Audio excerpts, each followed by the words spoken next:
Muy bien, bienvenidos a un nuevo video de la Cátedra de Automatismos Industriales 1. Hoy vamos a ver circuitos combinacionales en la parte 1 justamente. Vamos a comenzar en principio con el generador de paridad, algo que ya habíamos tratado un poco en videos anteriores, pero ahora vamos a ver efectivamente cómo se hace un generador de paridad con compuertas. Lo primero que tenemos que hacer siempre metódicamente es hacer la tabla de verdad, lo que nos va a facilitar ver por dónde tenemos que ir resumiendo nuestra ecuación funcional justamente para ver cómo podemos hacer el diagrama lógico electrónico que después funcione con esta actividad. Vamos a ver, en principio lo que vemos acá es que el generador de paridad par pone un 1, como habíamos dicho antes, cada vez que el número de unos que aparece en la palabra es impar. Por ejemplo, en 001 agrega un 1 porque de esa manera hay dos unos, en 010 también lo hace, en 011 no agrega ningún 1 porque es un número par de unos, etcétera, etcétera, hasta el último 111 donde hay tres unos y por supuesto agregamos un 1 para complementar la cantidad par. Si diagramamos esto en un mapa de Carnot, lo que vemos es que la función no queda enlazable o no queda simplificable, entonces vamos a tener que escribir los mini términos que corresponden a cada uno, así que nos vamos a tomar el trabajito de tratar de simplificar de otra forma. El mapa de Carnot en este caso no nos da una gran ayuda. Entonces escribimos la ecuación como ya sabemos que se hace, por ejemplo seguida por los mini términos, la seguimos por mini términos y nos da esto que tenemos acá: a negado b, c negado, a b negado c negado, a negado b negado c más ABC. Finalmente lo que podemos hacer es tratar de agrupar las a negadas por un lado y las a por otro como factor común. Entonces nos queda esta expresión que vemos acá. En esta expresión, aunque por ahí no sea muy fácil de notar, hay una forma de simplificar un poco más, pero tenemos que usar una función que no es de las básicas de el álgebra de Boole, sino que es la función OR exclusiva, porque la función OR exclusiva, que se indica como un más rodeado por un circulito, es la función que nos permite representar a negado b más b negado por a, ¿sí? O sea, los productos cruzados de las dos variables, una negada a la otra no. Eso es el XOR, el OR exclusivo. También tenemos que recordar que la negada del XOR es esta función que vemos acá, donde están juntas ahora las dos negadas y están juntas las dos variables sin negar. En esta situación, y si miramos con atención lo que hay dentro de uno y otro paréntesis, que no son exactamente iguales, pero que sí justo son, digamos, uno el complemento del otro, entonces podemos escribir que f de ABC es a negado, que ya estaba, por b XOR c, más a por b XOR c negado, ¿sí? Esa es la forma de leerlo, aunque suene complicado.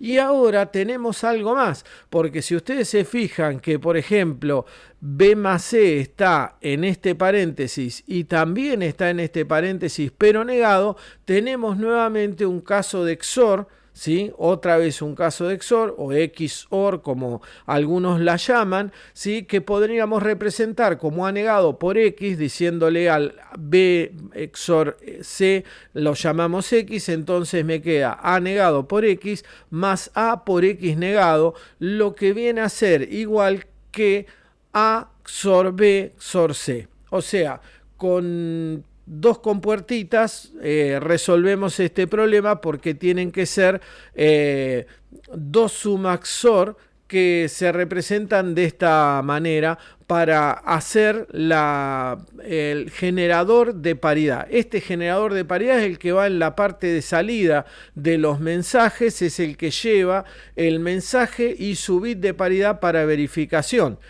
Fíjense, simplemente 2 compuertas y ya generé mi bit de paridad. 2 compuertas XOR, por supuesto, ¿no? Si las tuviera que hacer con compuertas básicas, digamos con AND, con OR y con NOT, se me complicaría un poco más porque tengo que representar la ecuación primera y va a ser, o a lo sumo la segunda, y va a ser mucho menos simplificado, pero por suerte están disponibles los circuitos integrados que tienen esta función y que me permiten implementarla. Ahora, ¿cómo será en la llegada? Bueno, en la llegada lo que tengo que hacer yo es verificar que el código de paridad par,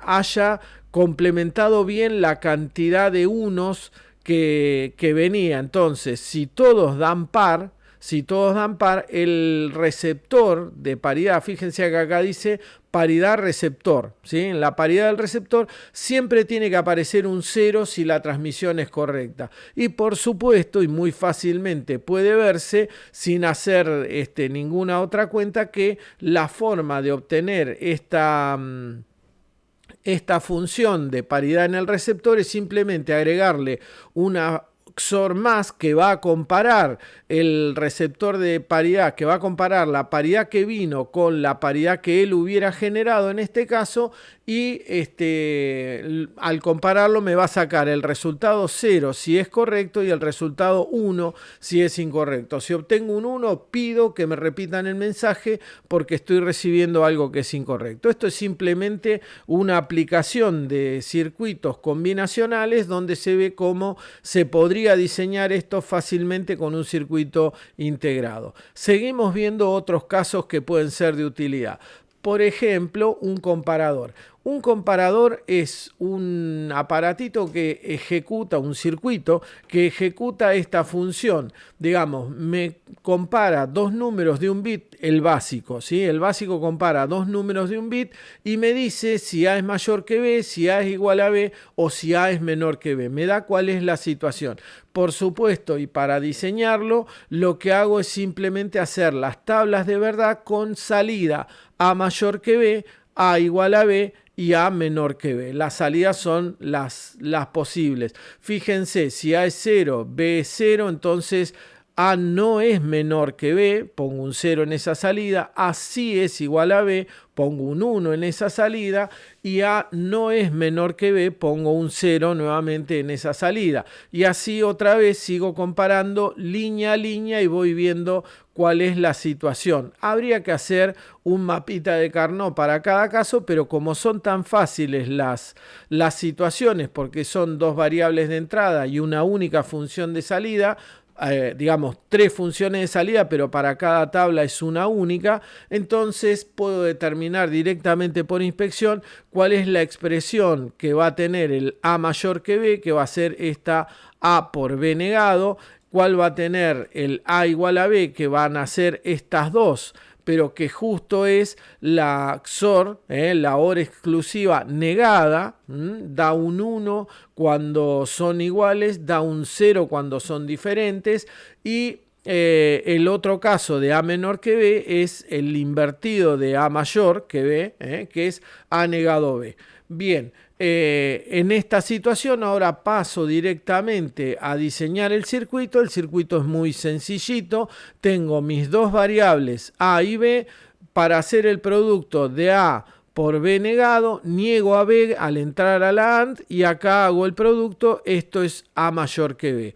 Para la exclusiva, fíjense que uso una compuerta que es XOR negada, porque acá tiene el puntito a la salida, que es como si estuviera negado, así que uso una not XOR, ¿sí? Uso una compuerta OR exclusiva negada y eso me da el A igual a B. Y finalmente para el A menor que B hago lo mismo, nada más que niego la parte de A y dejo entrar a B como venía. Si yo quiero hacer un módulo de esto porque por ejemplo tengo pensado usarlo, simplemente hago este circuito como si fuera un bloque funcional y lo reemplazo después en mi circuito y simplemente dejo vivas las entradas y las salidas. Van a ver que ahora vamos a empezar a usar este concepto, porque si no siempre va a ser muy complicado diseñar un circuito que realice una función compleja con puertas básicas. Así que lo que vamos a hacer es tratar de aprovechar esta funcionalidad de usar un módulo y lo reemplazo como una caja negra en mi circuito, pero yo ya sé qué función es la que cumple y con eso ya puedo utilizarlo. Vamos a ver ahora un comparador, pero de 2 bits, no de 1.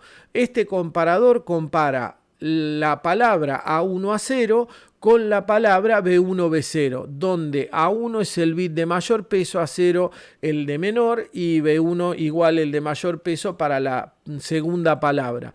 Como siempre hacemos la tabla en este caso, que va a tener las 4 variables de entrada, A1, A0, B1, B0, y la posibilidad de que A sea mayor que B, o que sea igual o que sea menor.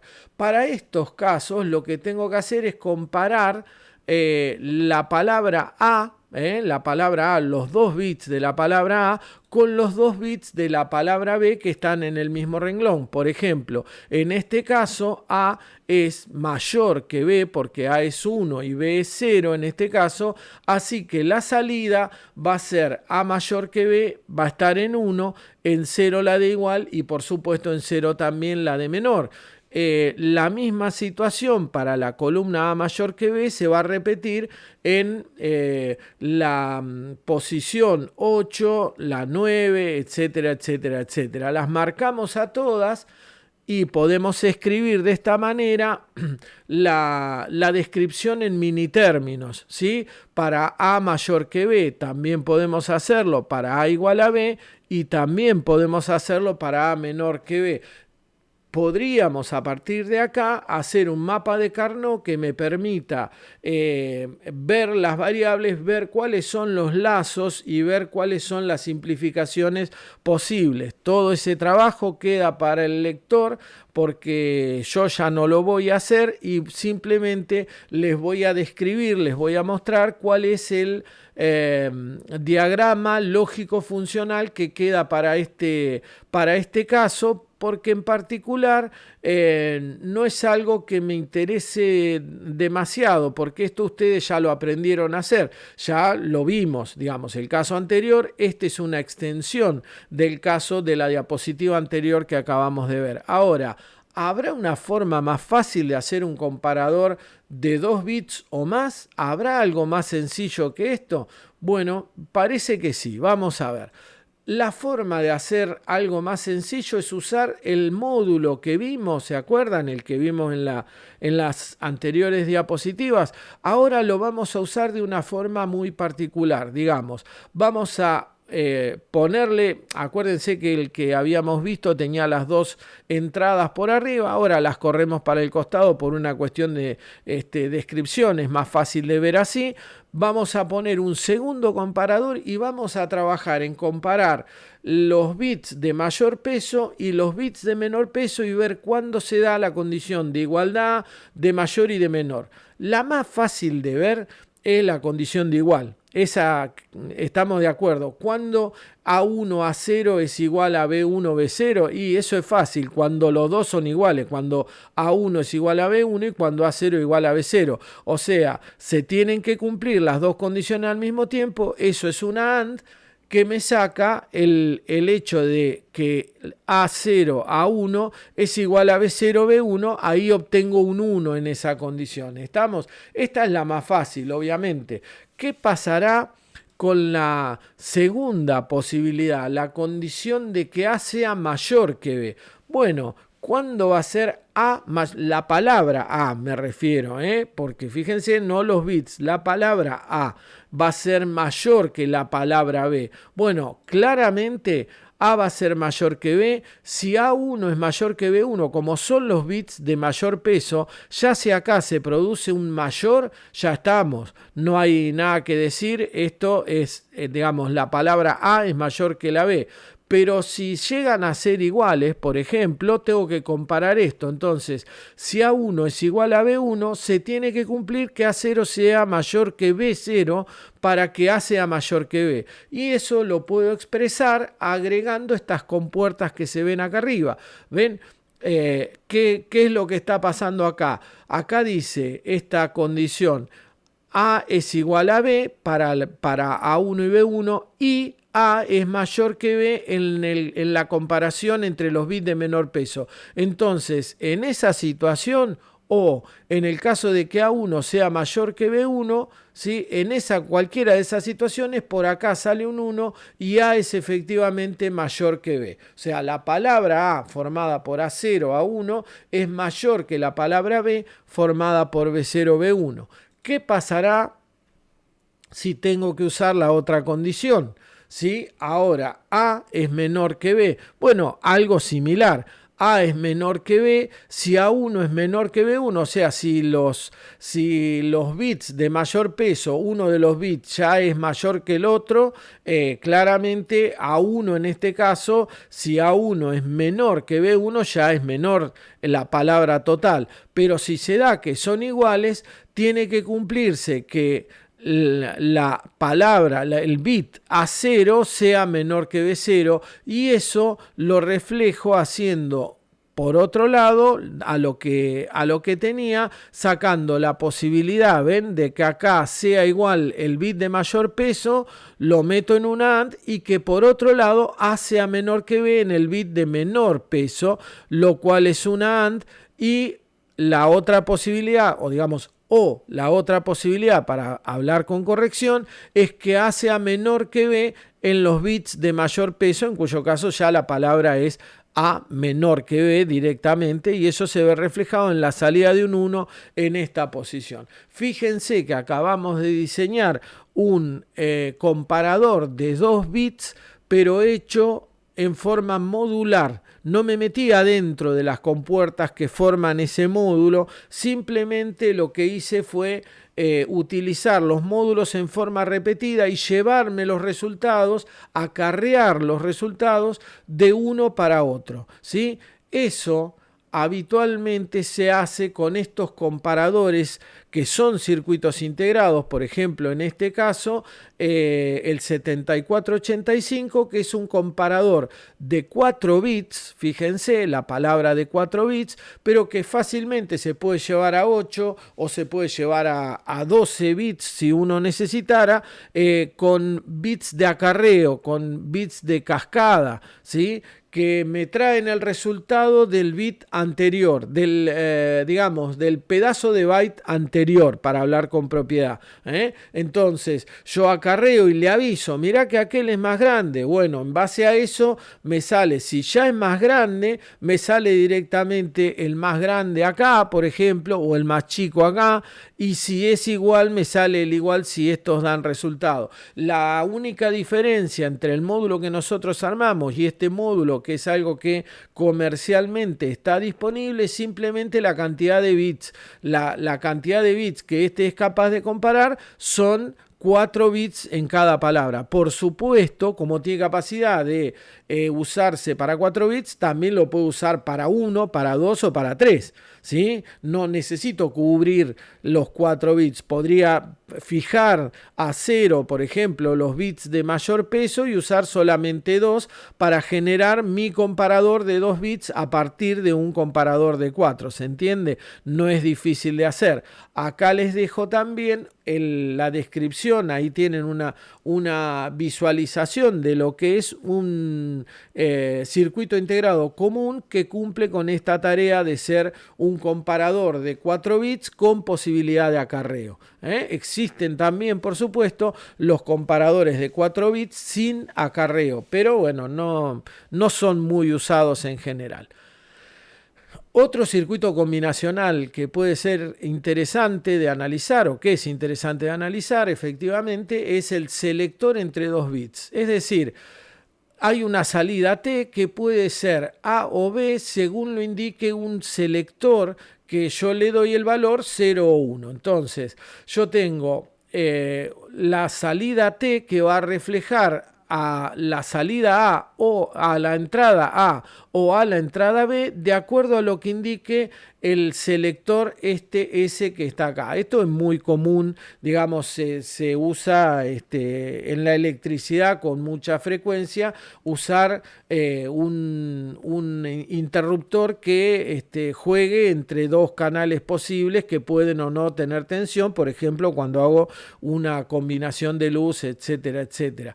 En este caso, ¿cómo se diseña este selector de 2 bits? Bueno, otra vez volvemos a la tabla, como siempre, ponemos a nuestro selector como una posible entrada, porque de hecho es una entrada, hay 3 entradas acá. A veces algún alumno dice, no, tiene 2 entradas. No, tiene 3. Tiene las 2 entradas de datos y una entrada de selección, ¿sí? Y en base a eso se define la salida. Entonces, por ejemplo, cuando yo tengo un 0 en A, un 0 en B y un 0 en S, la S está apuntando al canal A, la S está apuntando al canal A y la salida apunta, entonces toma el valor del canal A en ese caso. Si toma el valor del canal B, lo hace poniéndole un 1, por ejemplo.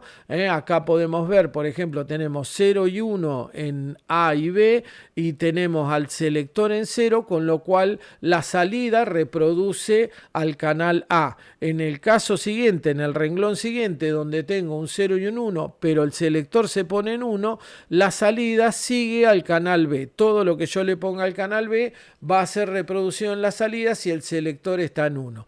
Esto tomado en un mapa de Carnot, se ve ahí cómo se distribuyen las variables, leyendo directamente de acá, por ejemplo, qué sé yo, el 0, 1, 1 para AB, 0, 1, 1 para S, es esta posición que está acá abajo en la segunda columna y en la segunda fila, ¿sí? Es ese 1 que vemos acá. El 1 que sigue es A y B en 1 y S en 1, que es el último renglón, ese 1 que está acá. El 1, 1, 0 es el 1 de arriba, el 1, 1, 1 es el 1 de abajo, etcétera, etcétera. Y ahora simplificamos como siempre hacemos. Acá sí, por suerte hay 2 lazos fáciles de ver, que son esos que se ven ahí. Fíjense que la que cambia es la variable B, así que B en el lazo de arriba no va a estar solamente A y va a estar con S negado. Y en el lazo de abajo, fíjense que la variable que cambia es A, justamente, cambia de 0 a 1, pero B queda en el valor 1, así que A se va, B está con el valor 1 y S está con el valor 1, así que esta simplificación, este lazo me da por resultado B sub S. Eso lo expresamos como la suma de los 2 lazos y me da la salida T. A por S negado más B por S me da la salida T, y esto lo puedo graficar muy fácilmente de esta manera que está acá, donde B recibe la variable S sin negar, pero A recibe la variable S negada en una AND que después se suman para dar la salida T. Esto es un selector entre 2 bits. Se puede hacer mucho más fácil probablemente con un interruptorcito con derivación, así que no es muy útil. Lo más utilizable sería, por ejemplo, un selector entre 4 bits. Entonces acá ahora la salida T es A, B, C o D. Tengo 4 canales de datos según lo indique S, pero S ya es una palabra de 2 bits, porque si no, no cumplo con la ecuación. Si tengo 4 canales de entrada, yo las puedo direccionar únicamente con 2 canales de selección, ¿sí? Con 2 canales de selección. Así que esta S es ahora S1 y S0, los 2 canales de selección. Si yo hiciera la tabla, tengo que tener en cuenta que tengo 4 variables de entrada más otras 2 que son de selección. Tengo 6, 2 a la sexta son 64 filas. Habría que hacer un desarrollo de las 64 filas para ver cuáles son los casos que yo puedo simplificar y todo lo demás. Demasiado complicado. Hay un método más fácil. Vamos a ver cuál es. una tabla reducida justamente usando lo que vimos en el video anterior de los don't care. ¿Se acuerdan las indeterminaciones? Porque en realidad cuando yo apunto a un canal no me interesa lo que contengan los otros canales o lo que estén haciendo los otros canales. Entonces puedo, direccionando con la dirección bien descripta, digamos, por todos los valores posibles que pueden tomar S1 y S0, yo puedo, por ejemplo, escribir los valores de los canales y sin embargo ver qué salida va a tener sin ningún problema, porque no me importa lo que tenga D. Si yo apunto con 0, 0, no me importa lo que tenga D, ni C, ni B. Sí me importa lo que tenga A, y A tiene un 0, sale un 0. Los otros valores no son importantes. Ahora, sí importaría si A en vez de un 0 tiene un 1, por ejemplo. En ese caso, lo que se va a reflejar en la salida es un 1.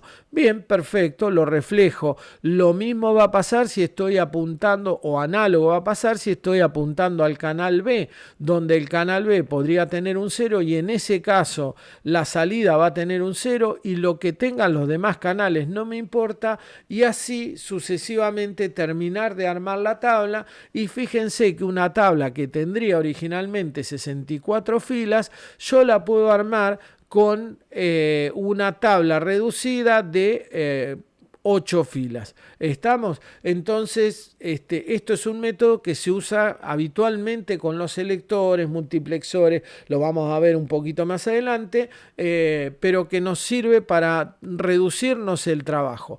Una vez que tengo esta tabla reducida, puedo tomar un mapa de Carnot y simplificarlo con mucha facilidad, y me queda esta expresión que tengo acá, que es digamos, en el mapa de Carnot se va a ver como veíamos el selector de datos antes, no se va a simplificar gran cosa, y me va a quedar una función que es esta, S1 por S0 negados ambos por el canal A, porque cuando S1 es 0 y S0 es 0 también, apuntan al canal A. Después, cuando S1 es 0 y S0 es 1, apuntan al canal B, y sucesivamente apunta al canal C y al canal D, y eso reproduce en la salida el canal al cual yo le estoy apuntando. ¿Se entiende? Nada difícil de entender. Hubiera sido muy difícil de desarrollarlo con las 64 filas en total.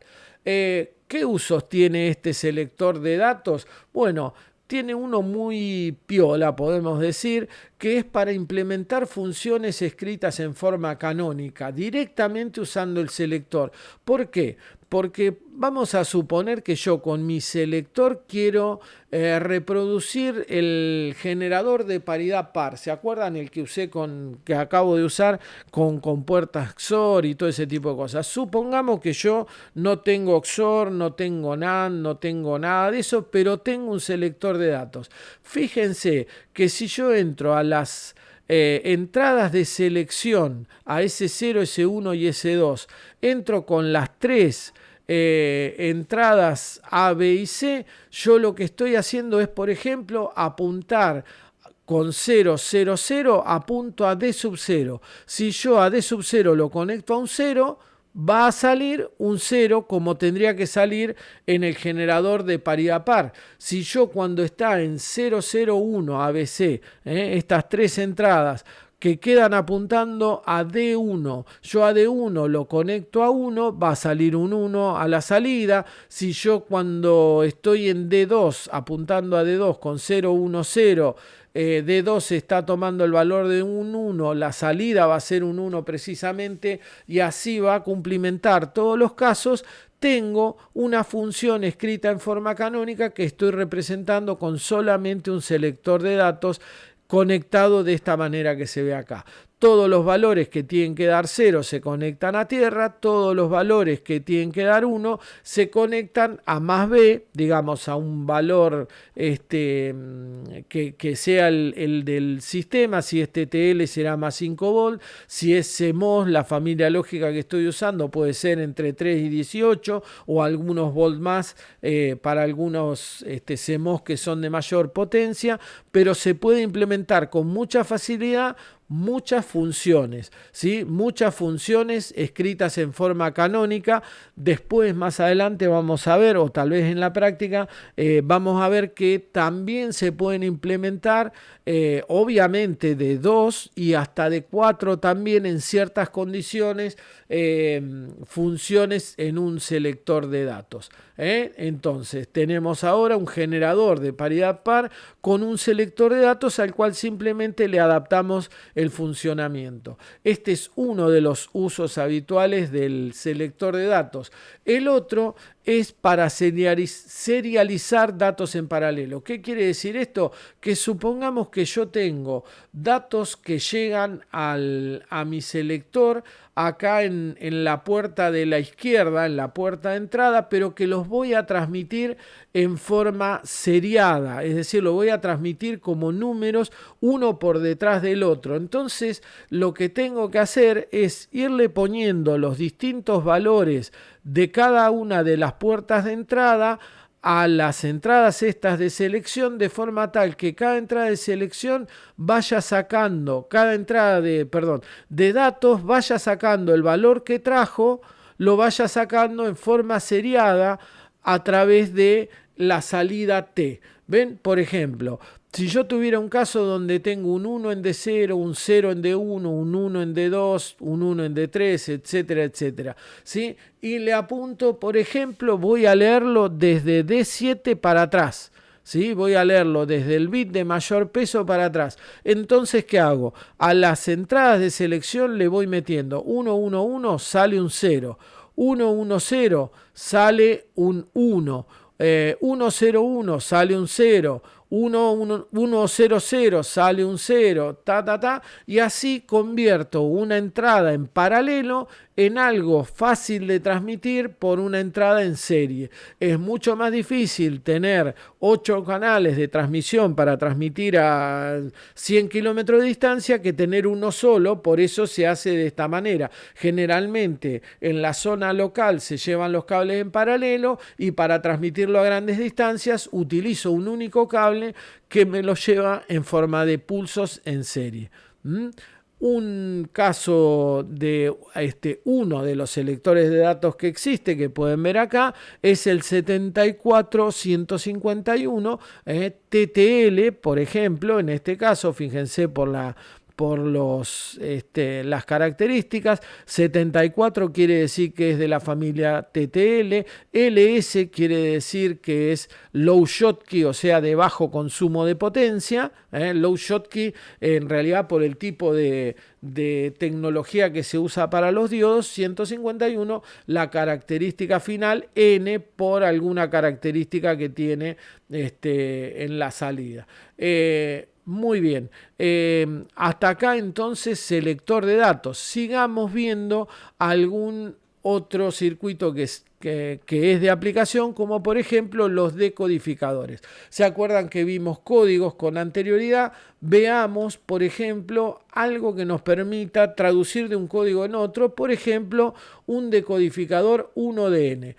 El nombre 1DN viene de las salidas 1DN. En realidad hay n salidas y una sola va a estar alta cuando se active el código correspondiente para las m entradas. Se tiene que cumplir que las n salidas sean el número n de salidas sea igual a 2 al número de entradas. ¿Está? Eso es la ecuación que comanda la cantidad que tengo. Para que se den una idea de cómo funcionan estos decodificadores, por ejemplo, podemos mencionar los ejemplos típicos. Un codificador BCD a decimal, por ejemplo. ¿Qué es un codificador BCD a decimal? Entran 4 entradas en código BCD y cada vez que se activa un valor, por ejemplo, qué sé yo, 1001, que es 9, ¿sí? La pata 9 del lado derecho de las salidas se pone en estado alto, todas las demás en estado bajo.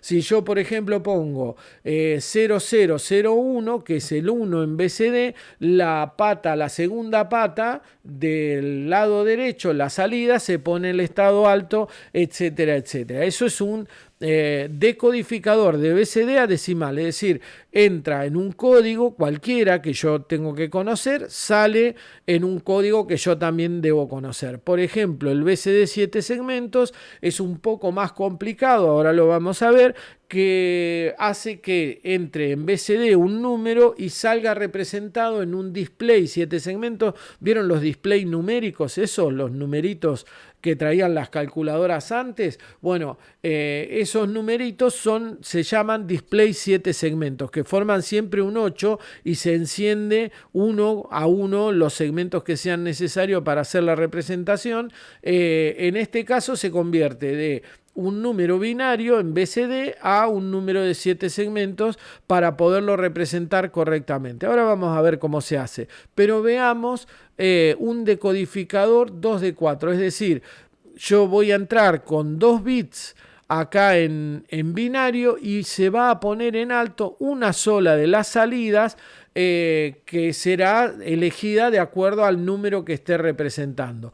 Para hacer este decodificador, otra vez hacemos lo mismo, hacemos la tabla de verdad, donde cada salida S3, S2, S1 y S0 tienen un momento de actuación y después en el resto no actúan para nada. Entonces, por ejemplo, cuando está presente en la entrada el 00, a la salida se pone en la salida 0, se prende, pero las otras permanecen apagadas. Para 01 aparece prendida la salida S1, para 10 aparece encendida la salida 2, etc. Es un trabalengua, por eso me trabo al hacerlo, pero una forma fácil es seguirla por los mini términos a las funciones correspondientes de cada salida, y eso me da esto que vemos acá, donde la salida S0 es A negado por B negado, la salida S1 A negado por B, etcétera, etcétera. Ustedes pueden hacer el seguimiento sin ningún tipo de problemas.